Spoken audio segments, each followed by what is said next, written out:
दर्शकगण, श्रोतागण, भाई और बहनों, मातृशक्ति को नमन। खास, विशेष, मनमोहक, अच्छा इंसान बनाने वाला, इंसानियत के गुण सिखाने वाला, बच्चों और युवाओं में संस्कार भरने वाला, मानव जाति का कल्याण करने वाला कार्यक्रम में आपका हार्दिक स्वागत है, अभिनंदन है, सत्कार है। प्रतिदिन नए नए विषय प्रस्तुत किए जाते हैं और नए नए विषय प्रतिदिन टीवी पर दिखाए जाते हैं। कोई बासी विषय नहीं दिखाया जाता है, क्योंकि कार्यक्रम एक बहुत बड़ी जो है हमारी श्रृंखला है प्रवचनों की। तो उसी क्रम के अंदर आज का एक विशेष जो है राष्ट्रभक्ति का जो विषय है हम आपके सामने प्रस्तुत कर रहे हैं। तो आज का हमारा विषय है राष्ट्रहित सर्वोपरि। भाई और बहनों, दर्शकगण, श्रोतागण, देखिए कि यहाँ पर एक आ गया है कि राष्ट्रहित, दूसरा सर्वोपरि, ये दो शब्द है। अब राष्ट्र किसे कहते हैं, राष्ट्र कैसे बनता है? राष्ट्र की सबसे छोटी इकाई मनुष्य है और मनुष्यों के समूह को समाज कहा जाता है। पशुओं का भी समूह होता है जिसको समज कहते हैं। केवल एक मात्रा का अंतर है, लेकिन दोनों समूह में रात और दिन का अंतर है, पूर्व पश्चिम का अंतर है कि मनुष्यों का समूह होता है वो चेतना वाला समूह होता है, वो चिंतनशील मनुष्य समूह होता है और वो विवेक पूर्ण समूह होता है। पशुओं के समूह में विवेक नहीं होता है, मात्र उनका जो है वो खाना पीना और ऐश आराम इंद्रिय सुख तक सीमित होता है। मनुष्य एक विवेकशील प्राणी है। विवेके धम्ममाये, विवेक ही धर्म है। ये क्यों कहा गया है कि व्यक्ति अपनी कॉमन सेंस जब लगाता है, विवेक का उपयोग करता है, जो प्रज्ञा के जगत में जाता है, और प्रज्ञा हमेशा हितकारी होती है, प्रज्ञा मोक्ष की रिप्रेजेंटेटिव होती है। बुद्धि हमें भटका सकती है लेकिन प्रज्ञा हमें नहीं भटका सकती है। तो प्रज्ञा जो है मैं वही जाता है जो विवेकशील प्राणी होता है, और मनुष्य ही जाता है, इसलिए मनुष्य को विवेकशील प्राणी कहते हैं। इस तरीके से मनुष्य से समाज बनता है, समाज से राज्य बनता है, राज्य से राष्ट्र बनता है, और राष्ट्र से जो है वो हमारा विश्व बनता है। आज विश्व के अंदर छोटे बड़े 210 राष्ट्र हैं, जिसमें से 199 राष्ट्र जो है वह यूएनओ के सदस्य, वो डेमोक्रेटिक हैं। दूसरों के अंदर अभी भी राजतंत्र चल रहा है।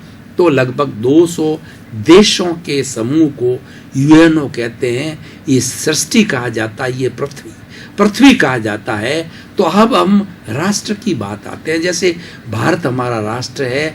शार्क देशों की बात करें, पाकिस्तान, बांग्लादेश, अफगानिस्तान, म्यांमार, श्रीलंका, नेपाल, भूटान, ये 8 जो सार्क कंट्री है वो सार्क कंट्रीज कहलाते हैं, हमारे पड़ोसी राज्य कहलाते हैं, पड़ोसी देश कहलाते हैं। तो हमारा भारत देश है, हम भारत देश के निवासी हैं, हम आर्यों की संतान हैं।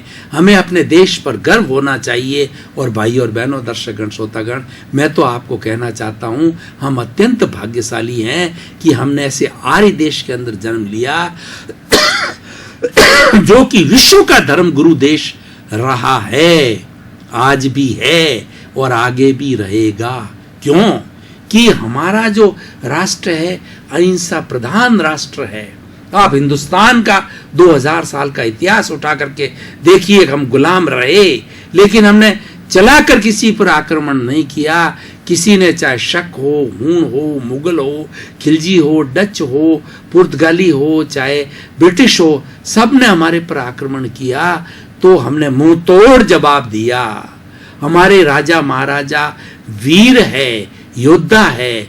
ये बात अलग है कि हमारे जो है राजाओं के अंदर फूट रही, अलग अलग रियासतें थी, आपस में लड़ती थी, और बाहर की आने वाली शक्तियों ने, चाहे ब्रिटिश हो, चाहे डच हो, चाहे मुगल हो, चाहे खिलजी हो, सब ने डिवाइड एंड रूल का फॉर्मूला लगाया और हमारे राजाओं को बीच के अंदर लड़ाया। योद्धा तो थे ही, वो आपस के अंदर इस तरीके से वो कान के कच्चे होते हैं, तो उनको लड़ाने की वजह से हम आपस में लड़ते रहे और हम गुलाम बने रहे। हमारे 2000 वर्ष तक गुलाम बनने का एक ही कारण है कि हम आपस में लड़ते रहे। योग्यता की हमारे में कमी न तो पहले थी और आज भी नहीं है। खैर, मैं ये बताना चाह रहा हूँ कि दुनिया को शिष्टाचार देने वाला, दुनिया को मानवता सिखाने वाला, दुनिया को जो है वो दर्शन देने वाला वो भारत देश है। भारत सोने की चिड़िया थी और आज भी आप देखिए कि अमेरिका जैसे देशों के अंदर आर्थिक संकट आने से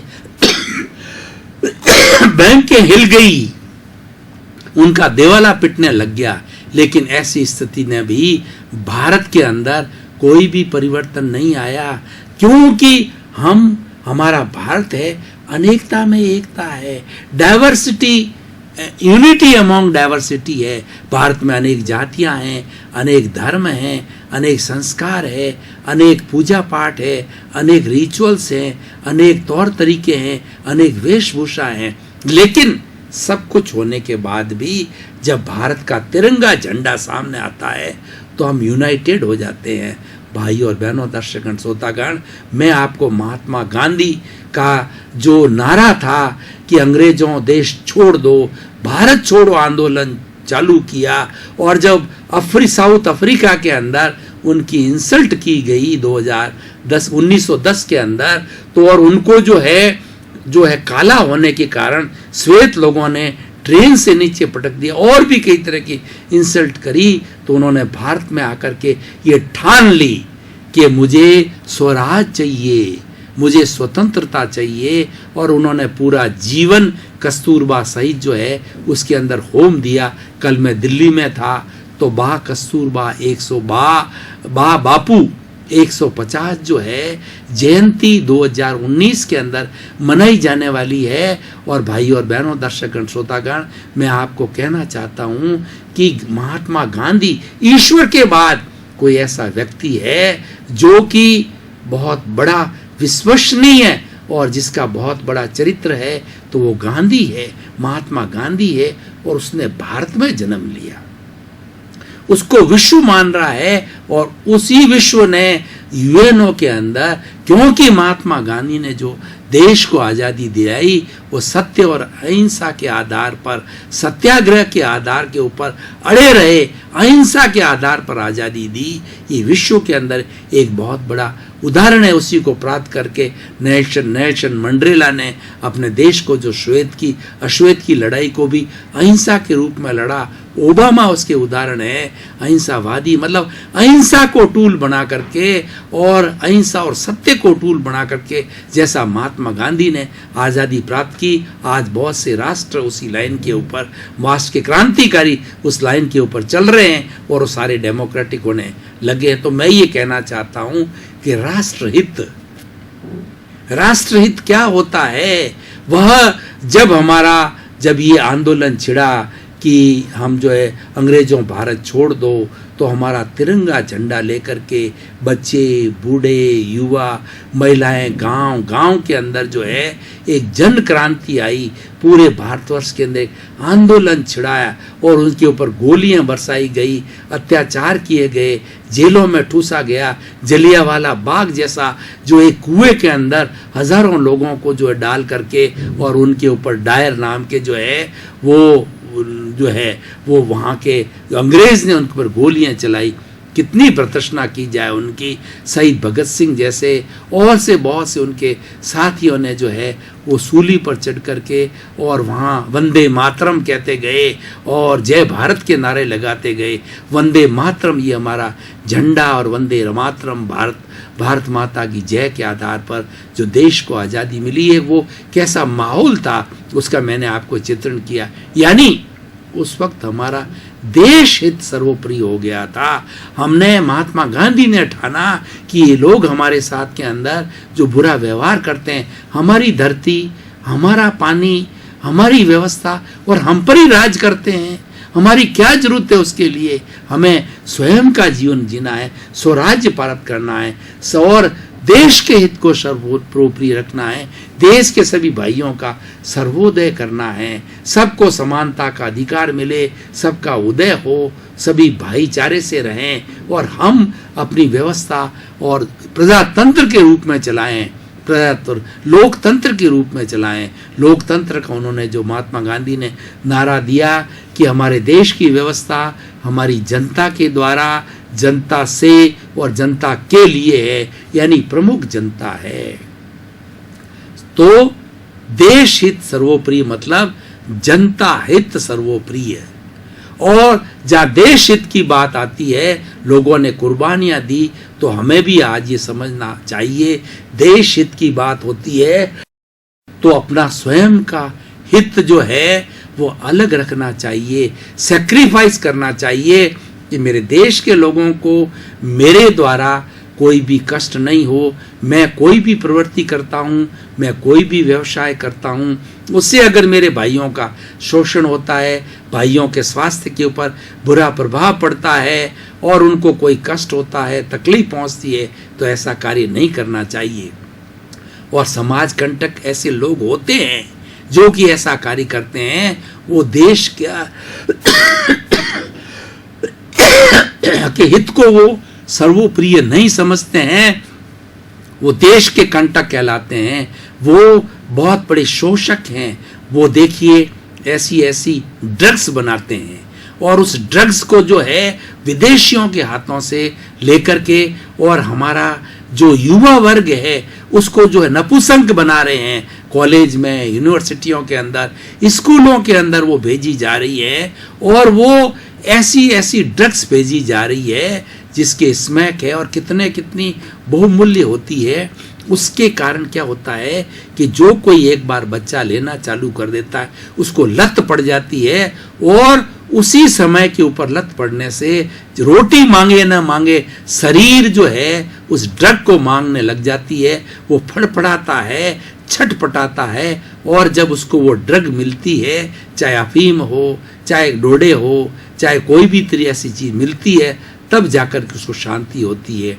तो ऐसे समाज के कंटक इस बुराई को फैला रहे हैं, शराब की बीमारी को फैला रहे हैं, शराब को बेचते हैं, और उसके अलावा समाज के ऐसे कंटक है जो ऐसी ऐसी दवाइयाँ, जो डुप्लीकेट दवाइयाँ जो है, जिसे समाज का कितना होता है, और फूड पॉइजन हो जाता है, ऐसी दवाई लेने से मृत्यु हो जाती है। और कैसे कैसे अपराध जो है हमारे लोग कर रहे हैं, क्योंकि वो राष्ट्र हित को सर्वोप्रिय नहीं समझते हैं।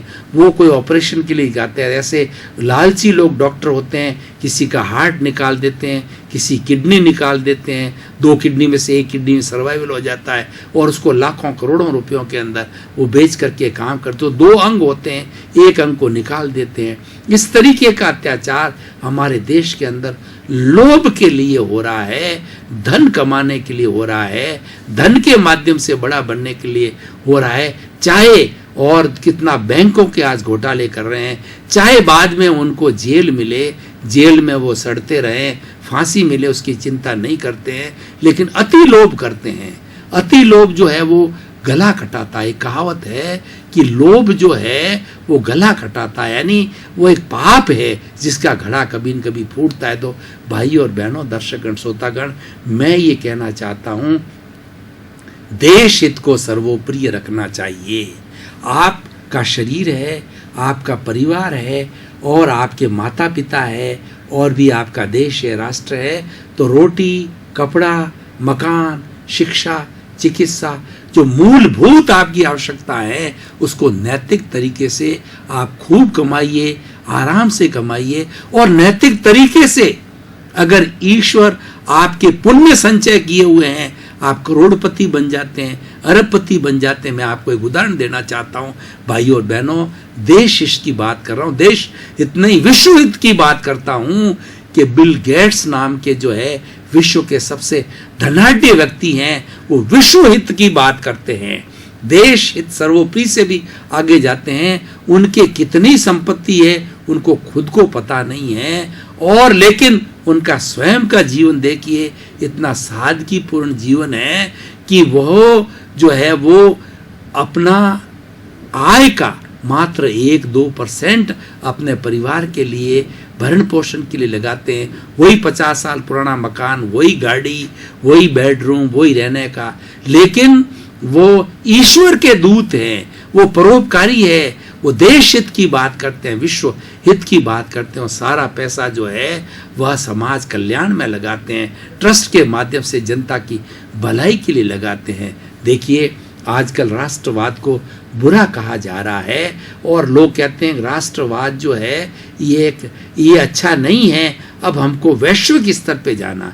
ठीक बात है कि आज का युग विज्ञान का युग है, ग्लोबलाइजेशन, प्राइवेटाइजेशन, लिबरलाइजेशन का युग है, लेकिन अपना अस्तित्व को खोना नहीं है।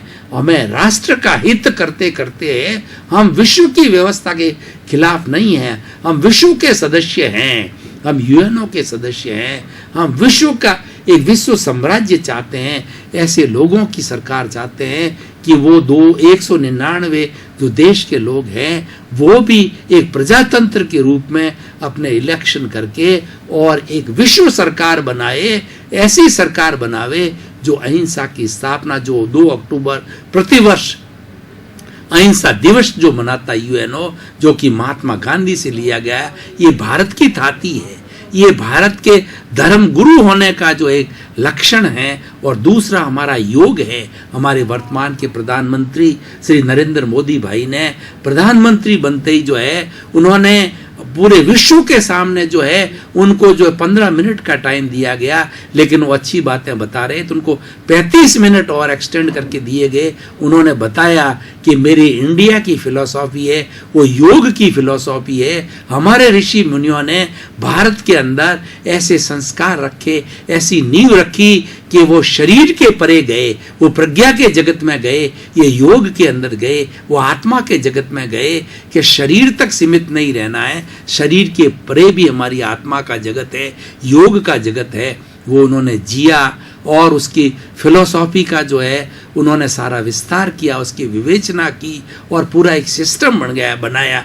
पतंजलि योग जो उसका एक मॉडल है, ऐसे बहुत से योग हैं, अष्टांग योग हैं। अगर व्यक्ति अष्टांग योग को जीता है तो वह व्यक्ति सबसे बड़ा राष्ट्र हित रखने, सर्वोपरि रखने वाला व्यक्ति बनता है, क्योंकि अष्टांग योग के अंदर वह ताकत है कि शरीर को पुष्ट रखता है। वो 5 तरह के स्वास्थ्य, हमारा होलिस्टिक हेल्थ जो वर्ल्ड हेल्थ ऑर्गेनाइजेशन ने परिभाषा दी है, physical health, mental health, emotional health, spiritual health और सोशल हेल्थ, 5 तरह की हेल्थ का होलिस्टिक हेल्थ देने वाला योग है। और 5 तरह की जो स्वस्थ व्यक्ति है वह हमेशा राष्ट्र हित को सर्वोपरि रखेगा, क्योंकि स्वस्थ का मतलब होता है कि अपने भीतर अवस्थित होना। भीतर का मतलब अपनी आत्मा में रखना। जो व्यक्ति आत्मवत रहेगा, अपने जैसी आत्मा को, विश्व की सभी आत्माओं को, सभी चराचर जगत के जीवित प्राणियों के अंदर वही चेतना का अनुभव करेगा, तो वह वस्तु वो वसुधैव कुटुंब का सदस्य हो गया। उसकी यूनिवर्सलाइज योर कॉन्शियसनेस के फॉर्मूले पर आ गया, अवधारणा पर आ गया, सबको समान समझना लगेगा और वो एक विश्व मानव बन गया। ऐसा व्यक्ति अपने जो देश के हित को सर्वोपरि रखता है, देश के हित को सर्वोपरि मानने वाला व्यक्ति कभी शोषण नहीं करेगा, कभी अत्याचार नहीं करेगा, कभी किसी बुराई को जगह नहीं देगा। वह क्या करेगा?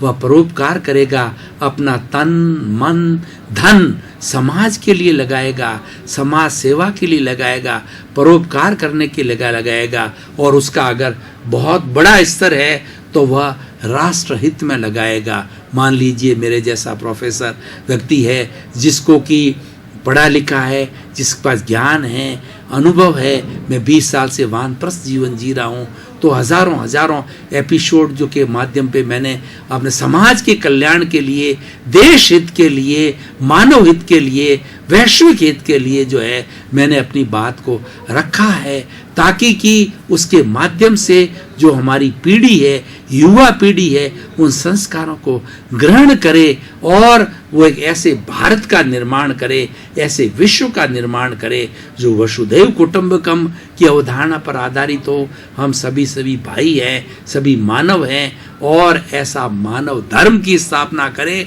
जो कि माने one world, one sky, one earth, and one God and one religion. What is that religion? That religion is मानव धर्म. दर्शकगण, श्रोतागण, भाई और बहनों, आपका बहुत बहुत धन्यवाद. आपका सहयोग मिल गया, इसी कारण से सफल होता जा रहा है जगत कल्याण. जय अणुव्रत और जय सच्चिदानंद जो है हमारा है कि विश्व के समस्त प्राणियों को सुख मिले, आराम मिले, शांति मिले, मोक्ष मिले. उसी क्रम में आप सभी का जीवन सुखमय हो, आनंदमय हो, प्रेममय हो, मंगल भावना शुभ.